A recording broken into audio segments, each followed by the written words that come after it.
ಹಾಸ್ಟೆಲ್ಗಳಲ್ಲಿ ದುಡಿಯುತ್ತಿರುವ ಹೊರಗುತ್ತಿಗೆ ನೌಕರರಿಗೆ ಸರ್ಕಾರ ಮೇ 22ನೇ ತಾರೀಕು ಅವರಿಗೆ ಕನಿಷ್ಠ ವೇತನ ಕೊಡಬೇಕಂತ ಆದೇಶ ಸುತ್ತೋಲೆ ಹೊರಡಿಸಿದೆ. ಎಲ್ಲ ಜಿಲ್ಲಾ ಕೇಂದ್ರಗಳಿಗೆ, ಜಿಲ್ಲಾ ಪಂಚಾಯತ್ ಇರ್ಬೋದು, ಎಲ್ಲ ಸಂಬಂಧಪಟ್ಟ ಎಲ್ಲ ಇಲಾಖೆಗಳಿಗೆ ಆದೇಶ ಹೊರಡಿಸಿದೆ. ಅದು ಆದೇಶ ಇಡೀ ರಾಜ್ಯದಲ್ಲಿ BCM ಇಲಾಖೆದಲ್ಲಿ ಮಾತ್ರ ಅದು ಜಾರಿಯಾಗಿದೆ, ಸರ್ಕಾರ ಆದೇಶ. ಉಳಿದ ಇಲಾಖೆಗಳು ಇನ್ನೂ ಕೂಡ ಜಾರಿ ಮಾಡ್ತಾ ಇಲ್ಲ. ಇವತ್ತ ಎಲ್ಲಿ ಗುಲ್ಬರ್ಗ ನಗರದ ಉಸ್ತುವಾರಿ ರಾಜ್ಯದ ಜಿಲ್ಲೆಯ ಉಸ್ತುವಾರಿ ಮಂತ್ರಿಗಳು, ರಾಜ್ಯದ ಗೃಹ ಮಂತ್ರಿಗಳಾದಂಥ ಪ್ರಿಯಾಂಕಾ ಖರ್ಗೆ ಸಾಹೇಬರು ಇಡೀ ತಮ್ಮ ಜಿಲ್ಲಾದಾಗೆ ಬಡವರಿಗೆ ರಕ್ಷಣೆ ಮಾಡಲಿಲ್ಲ ಅಂದ್ರೆ ರಾಜ್ಯದಾಗ ಯಾವ ರೀತಿ ರಕ್ಷಣೆ ಮಾಡ್ತಾರೆ ಗೊತ್ತಾಗ್ತಾ ಇಲ್ಲ. ಇವತ್ತು ಕನಿಷ್ಠ ವೇತನ ಜಾರಿ ಮಾಡ್ಯದ ಸರ್ಕಾರ ಅಂದ್ರೆ ಅದು ಅದೇ ಇಂಪ್ಲಿಮೆಂಟ್ ಮಾಡ್ರಿ ಅಂತ ಅಧಿಕಾರಿಗಳು ಹೇಳ್ಬೇಕು. ಎಷ್ಟು ಸಲ ನಮಗೇನು ಹಚ್ಚಿಕೊಂಟದ.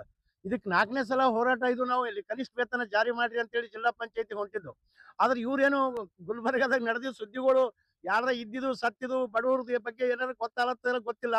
ಆ ರೀತಿ ಮಾಡೋದು ಅವ್ರ ನೀತಿ ಅತ್ಯಂತ ಖಂಡನೀಯ ಅಂತೇಳಿ ಖಂಡಿಸ್ತೀನಿ. ಯಾಕಂದ್ರೆ ಅವ್ರು ಗೃಹ ಮಂತ್ರಿ ಇರ್ಬೋದು, ಬಡವ್ರ ರಕ್ಷಣೆ ಮಾಡೋದಿರ್ಬೋದು, ಅದ್ರ ಬಡವ್ರು ಇಲ್ಲಿ ಉಪವಾಸ ಇಲ್ಲತ್ತಾರ. 3 ತಿಂಗಳು ಪಗಾರ ಇಲ್ಲ. ಸರ್ಕಾರದಿಂದ ಬಜೆಟ್ ಇದ್ರು ಕೂಡ ಯಾವ ರೀತಿ ತಾರತಮ್ಯ ಅಂದ್ರೆ ಬಡವರಿಗೆ ಹೊಟ್ಟಿ ಮ್ಯಾಗ ಹೊಡೆದೇ ತಾರತಮ್ಯ ಅವ್ರದ್ದು ಇವತ್ತು ನಡೆದದು. ಇವತ್ತು ನಾವು 3ನೇ ಸಲ ಹೋರಾಟ ಮಾಡಿದಾಗ ಜಿಲ್ಲಾಡಳಿತದ ಸಂಬಂಧಪಟ್ಟ ಅಧಿಕಾರಿಗಳು ಬಂದು ನಾವು ನಿಮಗೆ ಕನಿಷ್ಠ ವೇತನ ಜಾರಿ ಮಾಡ್ತೇವೆ ಅಂತ ಇದೇ ಜಾಗದಾಗ ಬಂದು ಹೇಳಿ ಹೋಗ್ಯಾರ. ಆದ್ರೆ ಇವತ್ತಿನೂ ಜಾರಿ ಮಾಡತ್ತಿಲ್ಲ. ಇಲ್ಲಿ ನಗರದಾಗಿದ್ದಂತ ಎಷ್ಟೋ ಎಂತ ನೀಚರವರು ಖಜಾನೆಯವರು ಇವತ್ತು ಸಮಾಜ ಕಲ್ಯಾಣ ಇಲಾಖೆಗಳು ಬಿಲ್ ನಿನ್ನ ಅಲ್ಲಿಗೆ ಹೋದ್ರ ಇಲ್ಲ ಇಷ್ಟಾಂಗ ಅವ್ರದ್ದು ಆಗ್ತದ. ಅವ ಯಾವನ ಮಾನಸಿಕ ಮರ್ಯಾದೆ ಮಾನವ ಮರ್ಯಾದೆ ಆದ ಇಲ್ಲ ಅಂತ ಕೇಳ್ತೀನಿ. ಯಾಕಂದ್ರೆ ಇವತ್ತ BCM ಇಲಾಖೆ 3 ತಿಂಗಳಾಯ್ತು ಇಂಪ್ಲಿಮೆಂಟ್ ಮಾಡಿ.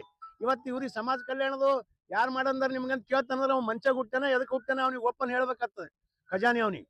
ಅದಕ್ಕೆ ಇಂಥ ನೀಚ ಅಧಿಕಾರಿಗಳು ಯಾರಿಟ್ರು, ಅದಕ್ಕೆಲ್ಲ ಜವಾಬ್ದಾರಿ ಯಾರು?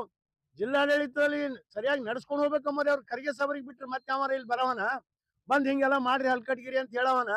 ಆದ್ರೆ ಅವ್ರು ನಿಜವಾಗ್ಲೂ ಕೂಡ ಇವತ್ತ ಅದೆಲ್ಲ ಬಿಡಬೇಕು. ಇವತ್ತ ಬಡವ್ರ ಪರವಾಗಿ ಎಲ್ಲ ಜನ ನಿಮ್ಗೆ ಚುನಾಯಿತ ಪ್ರತಿನಿಧಿ ಅಂತೇಳಿ ಗುರುಸ್ಯದ. ಆದ್ರೆ ನೀವು ಜನರಿಗೆ ಮೋಸ ಮಾಡೋದು, ಇವತ್ತು 4 ತಿಂಗಳು ಗೋವಾ ಆಡಿಸೋದು, ಪಗಾರ ಇಲ್ದೇನೆ ಹೇಳೋದು. ಇವತ್ತು ನಾವು ನೋಡಿದೆವು ಮುರಾರ್ಜಿ ಸಾಲಿ ಮೈನಾರಿಟಿಯರ್ ಅಂತ ಅವ್ರು ಮೀರ್ಯಾರು. ಅವ್ರ ಅಧಿಕಾರಿಗಳು ಹೆಂಗಾರ ಅಂದ್ರೆ ಏನೂ ಇಲ್ಲ, ಎಲ್ಲಾನು ಮಂತ್ರಿ ಹೇಳಿದೆ ಕೇಳ್ತೇವೆ ಅಂತ ಓಪನ್ ಹೇಳ್ತಾರ ಅವ್ರು.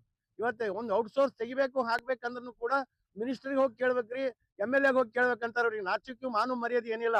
ಈಗ ಇವತ್ತು ಹೊರಗುತ್ತಿಗೆನ ಏನ್ ಖಾಯಂ ನೌಕರಿ ಅಲ್ಲ, ಅದಕ್ಕೆ ಸಣ್ಣ ನೌಕರಿನೂ ಕೂಡ ಮಿನಿಸ್ಟ್ರಿಗೆ ಕೇಳ್ತೇವೆ, ಹೋಗಿ ಕೇಳಿ ನಾವು ಮಾಡ್ತೇವೆ, MLA ಹೋಗಿ ಕೇಳ್ತೇವೆ ಅಂತಾರೆ. ಇಂಥ ನೀಸ್ತನ ಕೇಳೋ ಉದ್ದೇಶ ಏನಂದ್ರೆ ದುಡ್ಡು ಹೊಡ್ಯೋದು. ಇವತ್ತ ಒಂದ್ ಕಡೆ ಔಟ್ಸೋರ್ಸ್ ತಗೋಬೇಕಾದ್ರೆ ಲಕ್ಷ ಗಂಟ್ಲೆ ದುಡ್ಡು ಹಣ ವಸೂಲಿ ಮಾಡ್ಲತ್ತಾರ. ಒಂದ್ ಕಡೆ ದುಡ್ಡು ವಸೂಲಿ ಮಾಡ್ತಾರ, ಇನ್ನೊಂದ್ ಕಡೆ ಅವ್ರೇ ಹೇಳ್ತಾರ ದುಡ್ಡು ಇಲ್ಲಿ ತಗೊಂಡಿ ನೀವು ಹೋಗಿ MLA ಮೇಲೆ ಹೋಗ್ರಿ ಅಂತ. ಅವ್ರಂತೂ ಖಾಲಿನ ಕುಂತಾರೆ, ಯಾರು ಹೋದ್ರೂ ಲೆಟರ್ ಕೊಡ್ತಾರೆ ತಗೋರಿ ಇವ್ರಿಗೆ ಅಂತೇಳಿ. ಅದಕ್ಕೆ ಅಂತ ನೀಸ್ತನ ಮಾಡಿ ಬಡವರಿಗೆ ಮೋಸ ಮಾಡೋ ಕೆಲಸ ಗುಲ್ಬರ್ಗ ಜಿಲ್ಲೆಯಲ್ಲಿ ನಡೆದದ. ಅದಕ್ಕಾಗಿ ನಾವು ಹೇಳ್ತೇವೆ ಕೂಡ್ಲೇನೆ ಕನಿಷ್ಠ ವೇತನ ಏನು ಸರ್ಕಾರ ಜಾರಿ ಮಾಡ್ಯದ. ಇವತ್ತು BCM ಇಲಾಖೆ ಅದೇ ಮೈನಾರಿಟಿ ಇಲಾಖೆನೂ ಕೂಡ 1 ತಿಂಗಳು ಜೂನ್ ತಿಂಗಳು ಕೊಟ್ಟದ ಹಾಸ್ಟೆಲ್ಗಳು. ಅದ್ರ ಮುರಾರ್ಜಿಗಳು ಕೊಟ್ಟಿಲ್ಲ.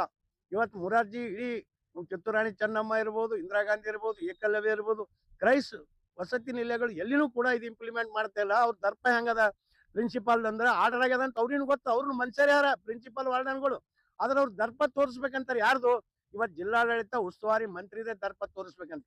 ನಾವ್ ಯಾರ ದರ್ಪನ್ನು ಬಿಡಲ್ಲ. ಕಾನೂನು ಚೌಕಟ್ಟಿಗೆ ನಾವು ಕೇಳ್ತೇವೆ, ಕಾನೂನು ಹಿಡ್ಕೊಂಡು ಹೋಲತ್ತೀವಿ. ಕಾನೂನು ಬಿಟ್ಟು ಏನ್ ನಮ್ಮ ಮನಸ್ಸು ಬಂದಂಗ ನಾವೇ ಕುಣಿಲತ್ತಿಲ್ಲ. ಕಾನೂನು ಚೌಕಟ್ಟಿನಾಗ ಕೇಳತ್ತೀವಿ.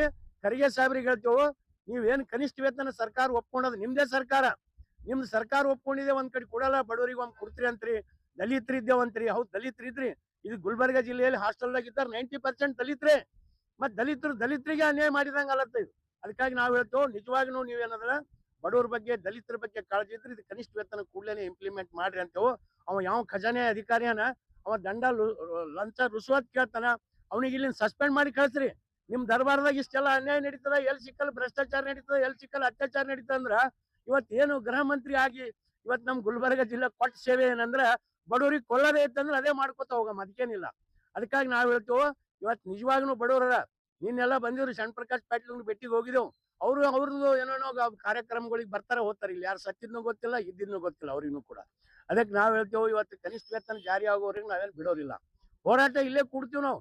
ಇವತ್ತು ಜಿಲ್ಲಾ ಪಂಚಾಯತಿ ಶಿವನ್ ಹೊಸದಾಗಿ ಬಂದಾರ. ಅವತ್ತು ನಮ್ಮ ಎದುರು 2 ಸಲ ಕರೆದು ಹೇಳಿದ್ರು ಅವ್ರಿಗೆ ಕನಿಷ್ಠ ವೇತನ ಜಾರಿ ಮಾಡ್ರಿ ಅಂತ. ಮತ್ತೆ ಇವ್ರ ಮಾತು ಅವ್ರು ಏನು ಕೇಳಲ್ಲ. ಅಂದ್ರೆ ಸಮಾಜ ಕಲ್ಯಾಣ ಅಧಿಕಾರಿಗಳು ಸಮಾಜ ಕಲ್ಯಾಣಕ್ಕೆ ತಂದಿಲ್ಲ, ಅವ್ರಿಗೆ ಸಮಾಜ ಕೊಲ್ಲಕ್ ತಂದಿರಿ ನೀವು ಗುಲ್ಬರ್ಗ ಜಿಲ್ಲೆಗೆ ಅಂತ ಹೇಳ್ತೀನಿ. ಸಮಾಜ ಕಲ್ಯಾಣ ಅಂತಂದ್ರೆ ನೀವು ಯಾವ ರೀತಿ ಮಾಡ್ಬೇಕು? ದಲಿತರಿಗೆ ನೀವು ಅನ್ಯಾಯ ಮಾಡ್ತೀರಿ ಅಂದ್ರ ಇವತ್ತು ನಿಮ್ಮಂತ ನೀಚ ಬುದ್ಧಿ ಯಾರ್ದು ಇಲ್ಲ. ಅದಕ್ಕಾಗಿ ನಾವು ಕನಿಷ್ಠ ವೇತನ ಜಾರಿ ಮಾಡೋವರೇನು ಕೂಡ ಇಲ್ಲಿ ಎದ್ದೋಗಲ್ಲ. ವಾರಕ್ಕೊಂದು ರಜೆ ಕೊಡ್ತೇವೆ ಅಂತ ಹೇಳಿ ಒಪ್ಕೊಂಡಿರಲ್ಲ. ಮೀಟಿಂಗ್ ಮಾಡ್ತೇವೆ ಅಂತ ಹೇಳಿ ಆ ಹೆಣ್ಮಗಳು ಸಮಾಜ ಕಲ್ಯಾಣ ಅಧಿಕಾರಿ ಪ್ರೀತಿ ಅಂತ ಹೇಳಿ ಇವತ್ತಿಗೂ ಮೀಟಿಂಗ್ ಮಾಡಲ್ಲ. 1 ವರ್ಷ ಹಿಡಿದು ಸುಳ್ಳು ಹೇಳ್ಕೊತೇ ಬಂದಾಳ ಇಲ್ತಾನ. ಅಂದ್ರೆ ಸುಳ್ಳು ಹೇಳೋದಕ್ಕೆ ಮಿತಿ ಅದಲ್ಲ. 1 ಸಲ 2 ಸಲ ಹೇಳ್ಬೋದು, 1 ವರ್ಷ ಸುಳ್ಳು ಹೇಳೋದು. ಮತ್ತೆ ಔಟ್ಸೋರ್ಸ್ ತೊಲಕ ಹೊರಗುತ್ತಿಗೆ ನೌಕರ ತಗೋಬೇಕಾದ್ರೆ ಲಕ್ಷ ಗಂಟೆ ಲಂಚ ತಿಂತಾರೆ. ಇಡೀ ಇಲಾಖೆನ ಉಣಂಗ್ ಬಿಟ್ರ. ಇಡೀ ಸಮಾಜ ಕಲ್ಯಾಣ ಏನಿಲ್ಲ, ಪೂರಾ ದಿವಾಳಿ ಆಗ್ಯದ, ಬರ್ಬಾದ ಹೋಗ್ಯದ, ಏನು ಇಟ್ಟಿಲ್ಲ. ಆಫೀಸ್ ಪೂರಾ ನುಂಗ್ಯಾಕಲಕ ಅವ್ರು ನಾವು ಕೇಳತ್ತಿಲ್ಲ. ಆದ್ರೆ ನಮ್ಮ ಹೊರಗುತ್ತಿಗೆ ನೌಕರ ನುಂಗ್ಲಾಕ್ ಬಂದ್ರೆ ಇವ್ರಿಗೆ ಬಿಡಲ್ಲ. ಇವ್ರಿಗೆ ಸರಿಯಾಗಿ ಪಾಠನೇ ಕಲಿಸ್ತೀವಿ ಅಂತ ಹೇಳ್ತಾನೆ. ಈ ಹೋರಾಟ ನಾವು ಜಿಲ್ಲಾ ಪಂಚಾಯತ್ ಶಿವರು ಬರ್ಬೇಕು. ಯಾವ ಸಂಬಂಧಪಟ್ಟ ಎಷ್ಟೋ ಯಾಕೆ ಬಿಲ್ ರಿಜೆಕ್ಟ್ ಮಾಡ್ತಾನೆ ಹೇಳ್ಬೇಕು. ಅದಲ್ಲನೆ ಇವತ್ತು ಕರೆಸಿ ಅವರಿಗೆ ಅದೇ ಬಿಲ್ ಪಾಸ್ ಮಾಡಿ ಎಲ್ಲರಿಗೆ ಕನಿಷ್ಠ ವೇತನ ಸಿಗುವವರೇನು ಕೂಡ ನಾವು ಬಿಡಲ್ಲ. ಅವ್ರು ಒಂದು ಸಭೆ ಮಾಡ್ಲಿ ಅಂತ ಹೇಳ್ತಾ ಇದ್ವು. ಜಿಲ್ಲಾ ಪಂಚಾಯತ್ ಶಿವ ಎಲ್ಲಾ ಸಂಬಂಧಪಟ್ಟ ಅಧಿಕಾರಿ ಕರೆದು ಒಂದು ಸಭೆ ಮಾಡಿ ಈ ಸಮಸ್ಯೆಗಳು ಏನೋ ಹೊರಗುತ್ತಿಗೆ ನೌಕರದ್ದು ಇರ್ಬೋದು, ವಾರದ ರಜೆ ಇರ್ಬೋದು, ಅವ್ರದ್ದು ವೇತನ ಬಾಕಿ ಇರ್ಬೋದು, ಎಲ್ಲಾ ವಿಷಯನ ಬಗ್ಗೆ ಚರ್ಚೆ ಮಾಡಿ ಅದು ಬಗೆಹರಿಯೋನು ಕೂಡ ಈ ಸಲ ನಾವು ನಿರಂತರ ಹೋರಾಟ ಮಾಡ್ತೀವಿ. ಈ ಹೋರಾಟ ಇಷ್ಟಕ್ಕೆ ಮುಗಿಸಲ್ಲ ಅಂತ ಹೇಳ್ತಾನೆ. ಕೂಡಲೇ ಜಿಲ್ಲಾಡಳಿತ ಎಚ್ಚೆತ್ಕೊಂಡು ಬಡವರ ಪರವಾಗಿ ನಿಲ್ಬೇಕು ಅಂತ ಹೇಳಿ ಹೇಳಕ ಈ ಒಂದು ಪ್ರತಿಭಟನೆ ಇವತ್ತು ನಾವು ಹಮ್ಮಿಕೊಂಡಿವಿ.